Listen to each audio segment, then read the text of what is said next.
Voleybol turniri vraç-infeksionist Fyodor Bargan'ın adına geçti. Gençlik Sport Bakanı'nın sport zalasında. Ofisyal açılışta çok laf söylenildi. O doktorlar için angıları işinden sonra yanımızda yok. Onlar yaşamalarını verdiler. Kurtararken başka insanları COVID-19 hastalığından. Mediklerin arasında Fyodor Bargan da angısı çok yıl Komrat Poliklinikasında çalıştı. Onun karısı Любовь Bargan nişanıdı. Hani o severdi kendi zanaatını ama sportla da aktif zanatlanardı.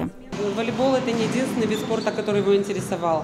Haliden Fyodor Dmitrievich pek severdi sportu da voleybol o değildi tek sport angısından o zanatlanardı. Ta okuldan o iyi oynardı futbol, üniversitette de oynardı. Sonra bizde baş tema oldu voleybol ve kendi sevgisinin sporta o ulaştırdı onun hepsini kim yanında bulunardı.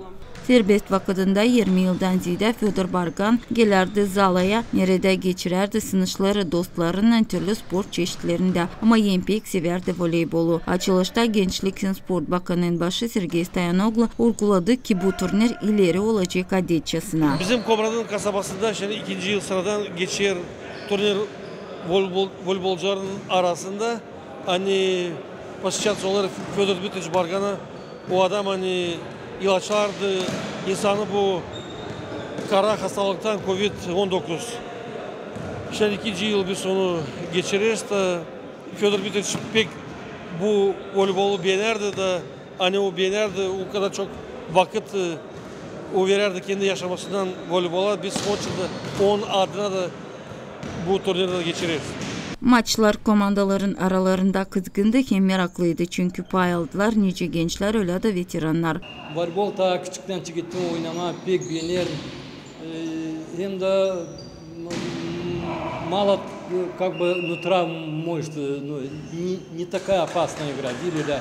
Ben onu çok severim, o benim dedeme kafadarımdı benim. Biz oynadık ondan bir yerde, çok Spartakiyadalar gezdik. Çok iyi adamdı. Kavuldan geldiler, Tomay'dan. Kavuldan biz çoktan oynuyoruz. Onlar bizi tarıyor, biz tarıyoruz yarım yarıma. Onlardan kim pay aldı yarışmaklarda bilerdiler ya da dostlar Fyodor Bargan'la. Çünkü çok yıllar beraber gezerdiler zalaya kim pay alırdılar yarışmaklarda.